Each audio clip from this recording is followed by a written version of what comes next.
नमस्कार, मैं रचना शर्मा चढ़दी कला टाइम टीवी देख रहे सभी दर्शकों का स्वागत करती हूं। आप देख रहे हैं हरियाणा न्यूज। समाचारों की शुरुआत से पहले एक नजर आज की मुख्य सुर्खियों पर।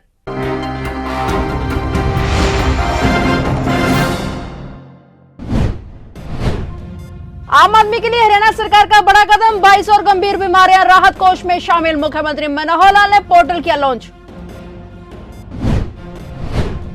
शिक्षा मंत्री ने सड़क निर्माण से जुड़े कई अधूरे कार्य को फिर से किया शुरू। लगभग 2 करोड़ रुपए की लागत से बनने वाली सड़क का किया लोकार्पण। जसपा की राष्ट्रीय कार्यकारिणी की हुई मीटिंग। उप मुख्यमंत्री दुष्यंत चौटाला ने नगर निकाय चुनावों के लिए कमर कसने के दिए निर्देश।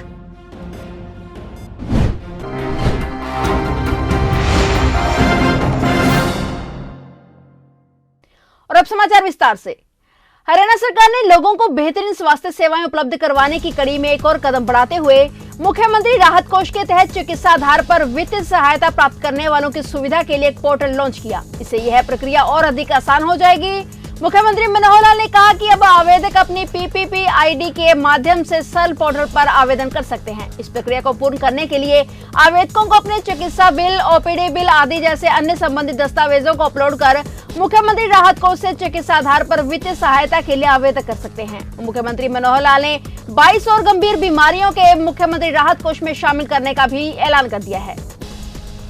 कोरोना काल में प्रदेश में बंद हुए विकास कार्य को एक बार फिर से चालू किया जा रहा है। हरियाणा के शिक्षा मंत्री कंवरपाल गुर्जर ने जगाधरी में सड़क निर्माण से जुड़े कई अधूरे कार्यों को एक बार फिर से शुरू किया है। इस दौरान उन्होंने पौधारोपण करते हुए जगाधरी की शांति कॉलोनी में लगभग 2 करोड़ रुपए की लागत से बनने वाली सड़क का लोकार्पण भी किया। शिक्षा मंत्री ने कहा कि कोरोना संक्रमण की रफ्तार थमने पर अब एक बार फिर से प्रदेश में विकास कार्यों का पहिया तेजी से घूमेगा और इसी के साथ विधानसभा के बजट सत्र के दौरान धर्मांतरण विधेयक पर विपक्ष के हंगामे को लेकर उन्होंने कहा कि विपक्षियों के पास इस मुद्दे पर बहस करने के लिए पर्याप्त जानकारी ही नहीं है। इसलिए उन्होंने विधेयक की कॉपी फाड़कर न सिर्फ अपनी बौखलाहट दिखाई है बल्कि मंदिर स्वरूपी विधानसभा का अपमान भी किया।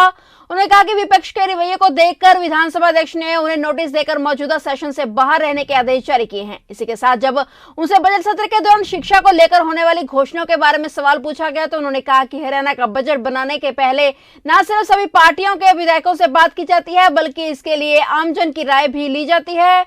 उन्होंने कहा कि प्रदेश का बजट हर बार की तरह इस बार भी आम जनता के हित में होगा। नहीं, देखिए वो हंगामा जो था मैं समझता हूँ कि जिस प्रकार से नियमों की अनदेखी विपक्ष ने की और जिस प्रकार से एक बिल प्रस्तुत किया उस पर जो चर्चा थी उसके दौरान उस बिल को फाड़ने का जो काम किया वो उस टाइम तक विधानसभा का एक डॉक्यूमेंट बन चुका था।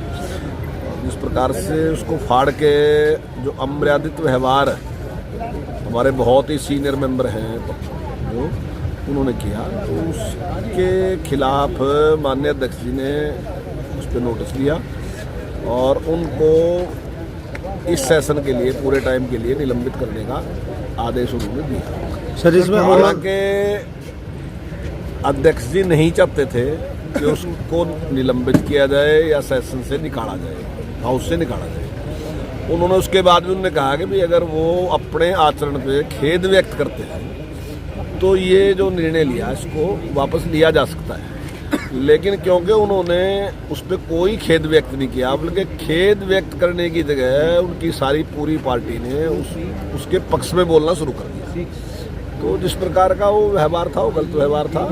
अंबाला में जसपा की राष्ट्रीय कार्यकारिणी की मीटिंग हुई जिसमें उप मुख्यमंत्री दुष्यंत चौटाला, अजय चौटाला, निशान सिंह समेत पार्टी के तमाम पदाधिकारी व विधायक शामिल हुए। उप मुख्यमंत्री दुष्यंत चौटाला ने पार्टी पदाधिकारियों को सदस्यता अभियान व नगर निकाय चुनावों के लिए कमर कसने के निर्देश दिए। वहीं मीटिंग में ऐलान किया गया कि पार्टी के तमाम शीर्ष नेता जल्दी पूरे हरियाणा के दौरे पर निकलेंगे। मीडिया से बातचीत करते हुए राष्ट्रीय अध्यक्ष अजय चौटाला ने स्पष्ट किया कि आगामी चुनाव में दोनों पार्टियां मिलकर चुनाव लड़ेंगी। उन्होंने बताया कि 13 मार्च से 13 अप्रैल तक जसपा द्वारा सक्रिय सदस्यता अभियान चलाया जाएगा जिसमें हर लोकसभा में 5 सदस्य पार्टी के साथ जोड़ने का लक्ष्य रखा गया है। इसके अलावा आगामी निकाय चुनावों को लेकर पार्टी पदाधिकारियों की ड्यूटियां भी लगाई गई हैं।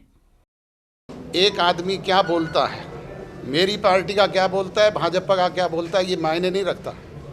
ये निर्णय पार्टी हाईकमान तय करती है। हमारी कोर कमेटी जो हमने बनाई है वो और भारतीय जनता पार्टी जो अपनी कमेटी बनाएगी वो मिल करके डिसाइड करेगी और वो फैसले लागू होंगे। एक व्यक्ति विशेष कोई ये कह देता है कि हम ये करेंगे, वो नहीं चला करता पार्टी। आपको कोई भी हो सकता है, ये कहने का अधिकार तो मेरे को भी नहीं है कि हम ये करेंगे। हम नहीं, हम करेंगे। मैं नहीं, हम करेंगे। हमारा उद्देश्य है कि ज़्यादा से ज़्यादा म्यूनिसिपल कमेटीज़ में, नगर निगम में, नगर पालिकाओं में हमारा मजबूत साथी जो है वो प्रधान बने, उप प्रधान बने, मेंबर्स बने। जो चुनाव जीतने वाले लोग होंगे, चाहे वो हमारे राजनीतिक दल से हैं, चाहे वो भाजपा के हैं। और इनके अलावा भी हम ये ध्यान रखेंगे कि अगर कोई दोनों राजनीतिक दलों से भी नहीं है, सामाजिक तौर पे जिसका वर्चस्व है, हम उसको भी सम्मान देने का काम करेंगे।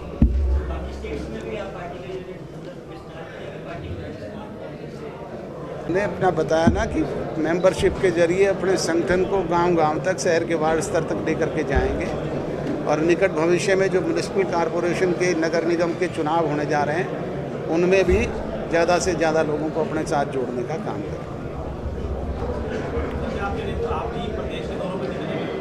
बिल्कुल, मैंने कार्यक्रम घोषित किया है। पार्टी ने जो मुझे आदेश दिया है कि मैं 10 हलकों में जाऊंगा और उसके अलावा एक ज़िले का मुझे प्रभारी भी बनाया गया, भिवानी का, वहां पर भी मैं मेंबरशिप ड्राइव चलाने का काम करूंगा। कैबिनेट मंत्री चौधरी रणजीत सिंह चौटाला ने रविवार को बनाला रोड आवास पर जन समस्याएं सुनी। सिरसा जिले के साथ साथ अन्य जिलों से भी उन्होंने लोग अपनी समस्याएं लेकर मंत्री के आवास पर पहुंचे।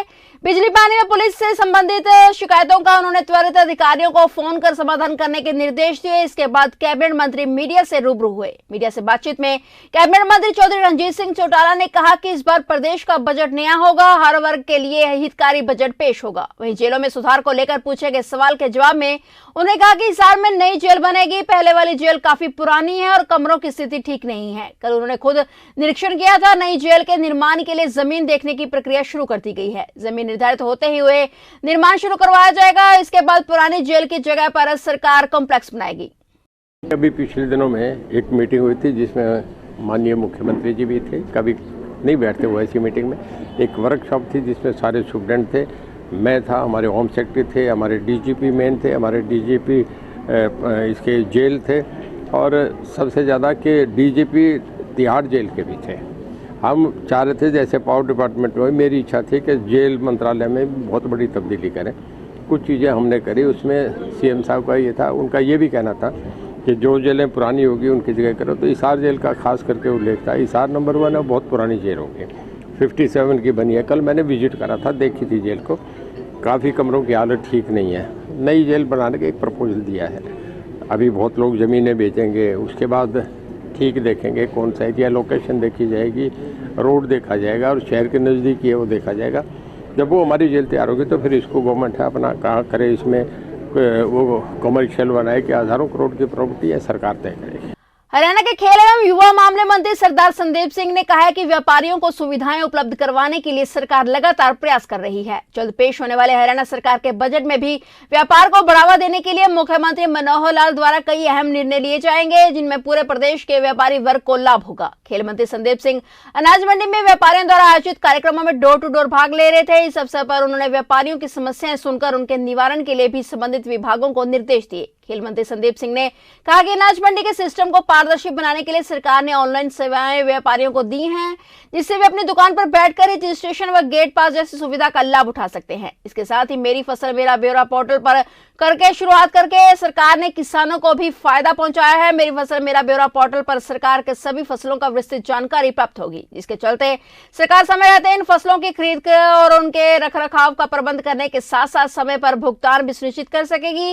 व्यापारियों की मांग पर खेल मंत्री ने अनाज मंडी में मार्केट कमेटी के सचिव को नए शौचालयों का निर्माण कराने के निर्देश भी दिए। उन्होंने कहा कि शौचालय का निर्माण 1 सप्ताह के अंदर शुरू कर दिया जाएगा। बजट आएगा खिलाड़ियों के लिए। अभी आप ये देख लीजिए कि बहुत सी चीज़ें में पिछले कई सालों से over the years Haryana government ने, भारतीय जनता पार्टी की सरकार ने बदलाव लाया है और मैं ये आपको यकीन दिलाता हूँ कि जो 2022-23 का जो बजट होगा उस बजट में खिलाड़ियों के लिए और मैदानों के लिए और खिलाड़ियों को ग्रास रूट से उठाकर एक ऊंचाइयों तक लेके जाने के लिए ये सारा का सारा जो है बजट उस प्रकार होगा जिससे कि बच्चा जब खेल शुरू करे, कैच देम यंग पॉलिसी के तहत जो हमारी नर्सरीज हैं उसको भी हमने बढ़ाया है। आप स्टेडियम्स की मेंटेनेंस को देख लीजिए। नए स्टेडियम जियो मैपिंग के द्वारा जहाँ जहाँ पर जरूरत है वहाँ बनेंगे। साथ ही में खिलाड़ियों के लिए जो खेल कर ओलंपिक जैसे मेडल जीत कर आते हैं, एशियन गेम्स में, कॉमनवेल्थ गेम्स में मेडल जीत के आते हैं, उनकी जो पैसे हैं वो देना, उससे खेलने से पहले खेलने के पैसे जो हैं वो भी पहले देना। तो ऐसी शुरुआत जो है इकलौती सरकार हरियाणा गवर्नमेंट ने की है। तो बजट के तौर पर खिलाड़ियों के लिए बहुत सी नई चीज़ें आने वाली हैं। मैं इतना ज़रूर कहूँगा कि जो हिंदुस्तान के अगर दूसरे स्टेट के जो खिलाड़ी ये कह रहे हैं कि काश हम हरियाणा के होते, तो वो चीज़ हम प्रैक्टिकली ग्राउंड पर कर रहे हैं कि हरियाणा के खिलाड़ियों के लिए भी किसी भी चीज़ की कमी ना आए। और आउटस्टैंडिंग स्पोर्ट्स पर्सन पॉलिसी के तहत जो नौकरियाँ लग रही हैं, पहले कभी किसी के घर चक्कर लगाने पड़ते थे, कभी किसी के चक्कर घर लगाने पड़ते थे। आज ऐसा युग है कि वो मेडल जीत के आते हैं तो उनको अप्लाई ऑनलाइन ही अप्लाई करना है और उनकी ऑनलाइन ही उनकी जॉब का जो है वो पक्का हो जाता है। क्योंकि पहले होता था कि खेलने के बाद, जीतने के बाद भी उनको नौकरी नहीं मिलती। तो ऐसी पॉलिसी जो है वो पारदर्शिता के साथ हरियाणा सरकार ने लेके आई है। ऐसी कई नीतियाँ अगर मैं बताऊँगा सुबह से शाम हो जाएगी। इतनी माइक्रो लेवल पर कुछ चीज़ें विजिबल होती हैं, कुछ चीज़ें इनविजिबल होती हैं। तो हम विजिबल के ऊपर भी काम कर रहे हैं और इनविजिबल चीज़ें जो दिखती नहीं है लेकिन रिजल्ट के बाद दिखती हैं उसके ऊपर भी काम कर रहे हैं। फरीदाबाद हरियाणा सरकार ने महिला सुरक्षा को देखते हुए कई अहम कदम उठाए हैं। हरियाणा सरकार की ओर से हर एक जिले में महिला थानों के साथ साथ हर थाने में एक महिला डेस्क बनाया गया है ताकि महिला को किसी भी प्रकार की दिक्कतों का सामना ना करना पड़े। तो भी हरियाणा सरकार ने महिला सुरक्षा को देखते हुए महिला हेल्पलाइन नंबर भी चालू किया है और इसके साथ हरियाणा सरकार ने एक और पहल करते हुए डायल 112 की सेवा की शुरुआत की है, जिसे लेकर आज हमारी टीम ने शहर की वजह फरीदाबाद के ग्रामीण क्षेत्रों के स्कूलों में जाकर छात्राओं से महिला हेल्पलाइन नंबर और डायल 112 के बारे में जानकारी ली। आइए आपको भी सुनाते हैं कि क्या कहती हैं स्कूल की छात्राएं। क्या कभी महिला हेल्पलाइन नंबर या डायल 112 को लेकर फरीदाबाद प्रशासन की ओर से जानकारी मिली है या नहीं? भावना 112 और 1091 कैसे काम करती है, ये क्या इसके बारे में जानकारी है आपके पास? पहले ये बताइए। 1091 वुमेन हेल्पलाइन नंबर है, जो अगर किसी लड़की के साथ या किसी के साथ कुछ गलत हो तो हम उससे हेल्प डायल करके उसे बुला सकते हैं उन्हें उनके हेल्प के लिए।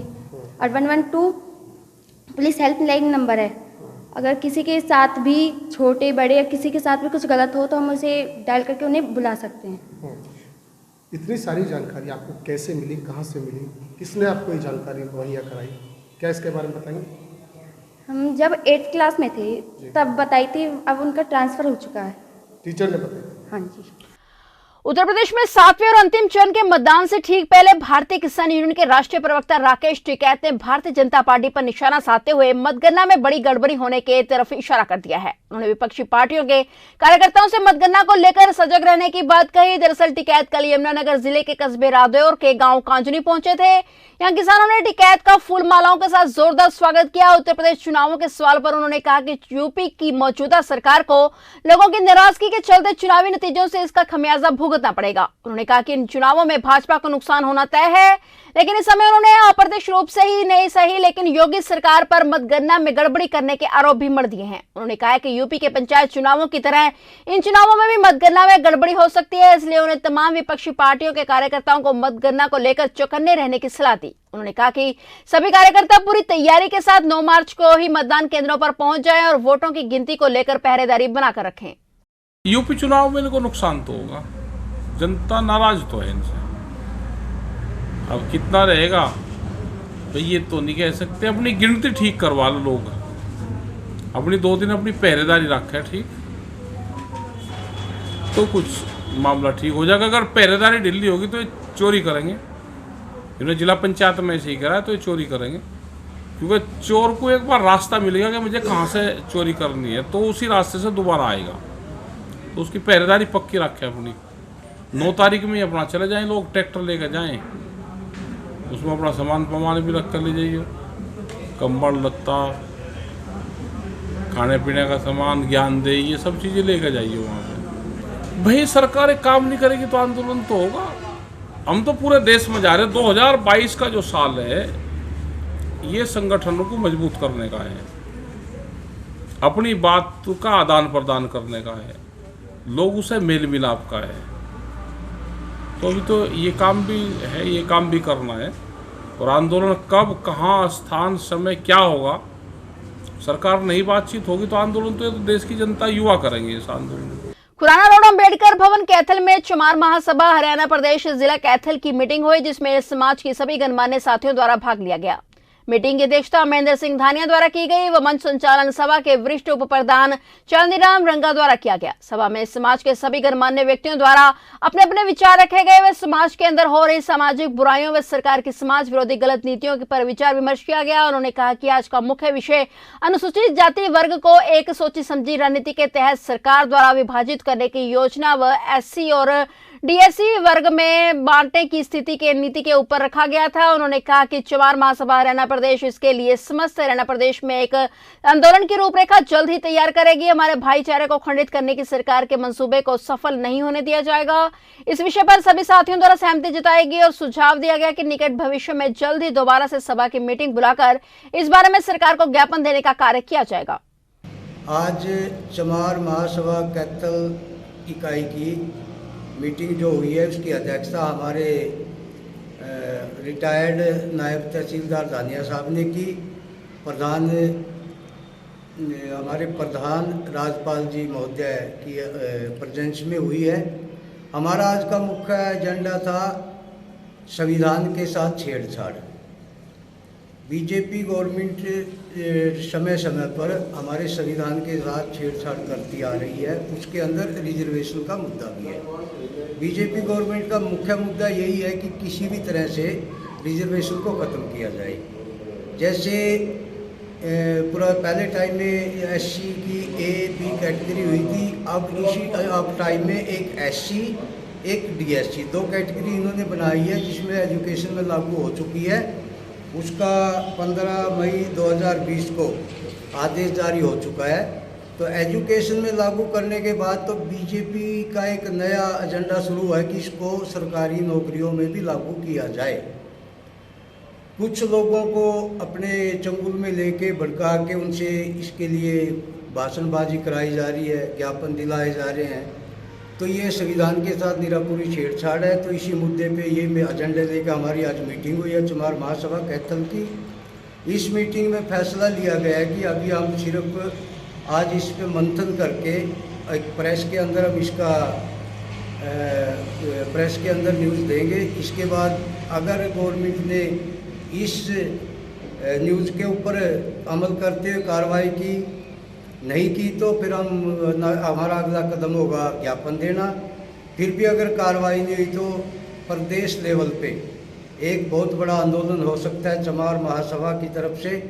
तो उसके बाद होगा संविधान के दायरे में, लेकिन अगर कोई बात इसके ऊपर आती है तो उसके लिए जिम्मेवार बीजेपी गवर्नमेंट होगी। गुरुग्राम में डेरा सच्चा सौदा की ओर से महासफाई अभियान चलाया गया, जिसमें हरियाणा, पंजाब, हिमाचल, राजस्थान, दिल्ली और अन्य राज्यों से डेरे की संगत यहां पर भारी संख्या में पहुंचकर महासफाई अभियान में लग गए। उनका कहना है कि पूज्य गुरु गुरमीत राम रहीम जी की 21 दिन की फरलो पर आए थे और गुरुग्राम में ही उनका प्रवास रहा है। उनके दर्शन करने के लिए डेरा अनुयायियों ने एक भारी खुशी देखने को मिली है। उन्होंने कहा कि इससे पहले 17 दिसंबर 2021 को गुरुग्राम को 3 लाख से अधिक सेवादारों ने 7 घंटे में सफाई करके चमका दिया था। वहीं आज फिर संगत लाखों की संख्या में पहुंचकर महासफाई अभियान में लग गई है। डेरा अनुयायियों की सुविधा के लिए 4 जोन बनाए गए हैं और हर जोन में प्राथमिक उपचार केंद्र स्थापित किए गए हैं, जिसमें पैरामेडिकल स्टाफ, अन्य डॉक्टरों की टीम भी अपनी सेवाएं दे रहे हैं। और जो ये सफाई अभियान गुरु जी ने चलाया है, इससे रोग ये मिटे, वो पृथ्वी साफ मिटे, रोग अब साफ, सारी बीमारियां सारी साफ हो जाएगी। इससे कचरे से, जैसे ही कचरा पड़ा रहता है, इससे बीमारी ही फैलती है और इससे बचने के लिए गुरु जी ने ये हमारे को शिक्षा दी है कि फिलहाल हरियाणा न्यूज में इतना ही। तब तक के लिए देखते रहिए चढ़ती कला टाइम टीवी और मुझे दीजिए इजाजत। धन्यवाद।